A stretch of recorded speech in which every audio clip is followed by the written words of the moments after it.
Sir,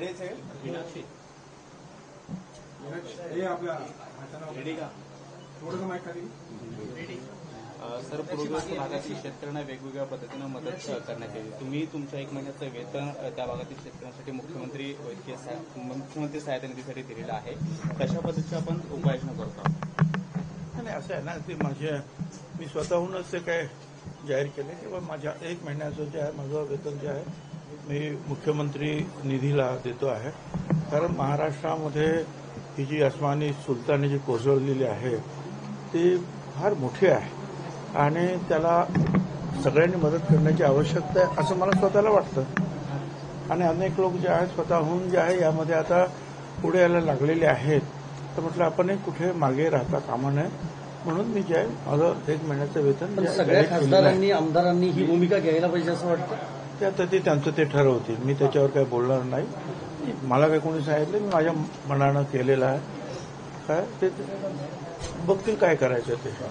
पण एवढं एक आहे की आता जी कुटुंब जी आहेत बाधित झालेले आहेत या पुरामुळं, तर या सगळ्या कुटुंबांना जे आहे आम्ही महसूलच्या यंत्रणेबरोबर संपर्क साधून प्रत्येक कुटुंबाला 10 किलो गहू आणि 10 किलो तांदूळ हे मोफत वितरण करायला सुरुवात केलेली आहे.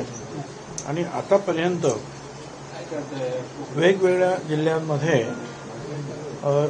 एकूण कुटुंब जे आहेत 2654 कुटुंबांना आम्ही ही मदत व धान्याची मदत पोहोचवलेली आहे. त्याच्यामध्ये 26.5 मेट्रिक टन गहू आणि 26.5 मेट्रिक टन तांदूळ हे आतापर्यंत आम्ही वाटप केलेलं आहे. आणि आम्ही आमच्या सगळ्या अधिकाऱ्यांना सांगितलेलं आहे की जिथे जिथे या अशा प्रकारचा प्रलय झालेला आहे कुटुंब जे आहेत त्या अडचणीत आलेले आहेत त्यांना आपण सगळ्या गोष्टी मदत करायची आहे. त्याप्रमाणे सगळीकडे मदत कार्य प्रत्येक डिपार्टमेंटचं वेगवेगळ्या पद्धतीनं सुरू आहे. त्याच्यामध्ये माझ्याकडे हे डिपार्टमेंट आहे तर या पद्धतीनं आम्ही अन्नधान्य पुरवण्याचं काम सुरू केलेलं आहे. अतिवृष्टी इतक्या मोठ्या प्रमाणात झाली आहे. आपत्ती व्यवस्थापनाकडे केंद्राचा 4700 कोटींचा निधी आलेला आहे सर, पण फाईल मंजूर होत नाही. सरकार कशा पद्धतीनं मदत करणार आहे? असं आहे ना की केंद्राची मदत निश्चितपणे येईल, 100% येईल. आणि काही वेळेला ते एक ठरलेली पण असते की ठराविक प्रत्येक राज्याला ही ठराविक मदत ही दरवर्षी त्या आपत्ती व्यवस्थापनासाठी ठरलेली असते ती तर येईलच. परंतु यावेळी जी आपत्ती एवढी मोठी आहे की अपेक्षा भारत सरकारकडून जादा मदत यावी अशी अपेक्षा निश्चितपणे आहे. परंतु त्याची वाट न पाहता महाराष्ट्र सरकार जे आहे पूर्ण शक्तीनं जे आहे हे आपल्या बाधित जे शेतकरी कुटुंबीय आहेत त्यांच्या पाठीमागे उभे आहे. आणि पैसे भारत सरकारचे येतील परंतु त्याची वाट न पाहता जे आहे वाटप पैशाचं सुद्धा सुरू झालेलं आहे. उद्धव ठाकरेंनी 10,000 कोटींची मागणी केली आहे केंद्राकडे. असं 10,000 कोटी लागतील का 15,000 कोटी लागतील, जेवढे लागतील तेवढे. परंतु आता किती बाधित झालेले आहेत त्याचे पंचनामे जे आहेत जोपर्यंत येत नाही. आता कालची मीटिंग झाल्यानंतर सुद्धा पाऊस सुरू आहे अनेक वेगवेगळ्या ठिकाणी, म्हणजे त्याच्यामध्ये वाढ होणार आहे. तर हे सगळे पंचनामे झाल्यानंतर किती कुटुंब बाधित आहेत, किती मदत द्यायला पाहिजे. आणि NDRF जे आहे त्यांच्याकडून जी मदत येतेच आहे, अधिक आपली मदत जी आहे ते सुरूच आहे. तर एकूण सगळा ज्या वेळेला डाटा गोळा होईल त्यावेळेला आपल्याला कळेल की आपल्याला एकूण किती पैसे आणखी द्यायचे आहेत. आता ही पहिल्या फेजमध्ये आपण ही मदत केलेली आहे. तर याही पेक्षा आता जमिनी खरडून गेलेल्या आहेत, घरं पडलेली आहेत, मग शाळाही पडलेल्या आहेत, त्याच्याबरोबर सरकारी कार्यालयं पडलेली आहेत, रस्ते उखडून गेलेले आहेत, नदीने जे आहेत आपला म्हणजे काठ सोडलेला आहे, इकडे तिकडे सगळीकडे पाणी पसरलेलं आहे. शेतीमध्ये तर 2-2, 4-4 फूट पाणी आहे. सगळ्या ज्या बागा ज्या कोळमळून पडलेल्या आहेत, काही बागा वरती यायला 5-5 वर्ष लागतात. आता त्या परत यायच्या म्हटलं तर हे ते पीक गेलं, पुढची 5 वर्ष आणखीन काही मिळणार नाही. या अशा सगळ्या अडचणीचा अभ्यास करूनच मग एकूण किती मदत कुणाला किती द्यायची हे ठरवण्यात येईल. मग त्याच्यासाठी जी काही रक्कम लागेल ती निश्चितपणे शासन खर्च करेल. शेतकऱ्यांचं झालेलं नुकसान पाहता त्यांनी निकष न ठेवता शेतकऱ्यांना मदत आता 571 हेक्टरवरती नुकसान झाले. ते एक बोलतो ते एक बोलतो. मागील 9 वर्षामध्ये आपण पाहिलं तर 571 हेक्टरवरती नुकसान झालेलं आहे. वारंवार असं नुकसान होतंय, बळीराजा कोलमडून पडलेला आहे. कायमस्वरूपी तोडगा काढण्यासाठी काहीतरी सरकार कायमस्वरूपी आता असं आहे की आपण हे पाहिलं, हा एवढा पाऊस कधी पाहिलाय का? माझ्यापेक्षा अनेक वर्षांनी मोठे असलेली माणसं जे आहेत, वृद्ध माणसं, ते सांगा हे असा पाऊस आम्ही कधी पाहिलाच नाही. तर याची काय आपण कायमस्वरूपी आपण सोय करणार आहोत? अहो, शहरामध्ये सुद्धा ज्या वेळेला आपण पावसाचं पाणी वाहणारी जी गटारं तयार करतो आपण, ज्याला आपण स्टॉर्म वॉटर ड्रेन्स म्हणतो, ते सुद्धा मागच्या 50-60 वर्षाचा सरासरी किती पाऊस पडतो, मग किती पाणी जायला पाहिजे ते लक्षात घेऊनच त्या पाईपांचं सुद्धा माप ठरवलं जातं आणि की त्याच्यातून तेवढं पाणी निश्चितपणे जाईल. तर हा जो आहे मागच्या 50-60 वर्षाचा 25 वर्षाचा अभ्यास करून कुठे काय करायचं याच्यावर आपण निर्णय घेत असतो आणि कार्यवाही करतो. पण अचानक या सगळ्या ही जी काही ढगफुटी होते आणि ती काही राज्यातच होते असं नाही, पूर्ण देशात होते आणि फक्त देशात नाही तर जगात सुरू आहे. म्हणजे अमेरिकेमध्ये सुद्धा ह्युस्टन नसलं अनेक प्रांतांमध्ये जे आहे पाणी वाहत आहे. आपल्यासारखीच अडचण निर्माण झालेली अनेक ठिकाणी.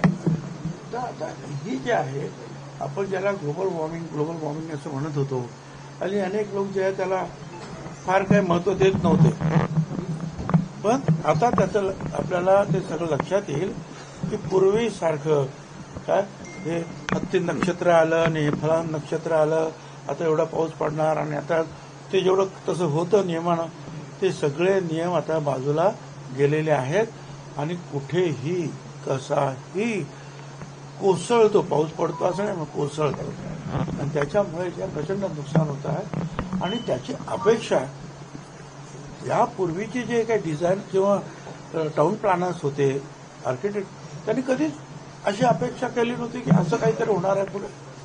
सर, तुम्ही केलेल्या मदतीचं सगळीकडे कौतुक होतंय, मात्र शिंदेच्या शिवसेनेकडून पूरग्रस्त भागामध्ये काही अन्नधान्याचं वाटप करण्यात द्यायला आलं पाहिजे आहे प्रत्येक. आणि त्यांनी त्याच्यावर स्वतःचे फोटो लावलेले आहेत. त्याच्यावरून मग त्याचा टीका आता सुरू झाली आहे. माझं त्याच्यात जायचं नाही.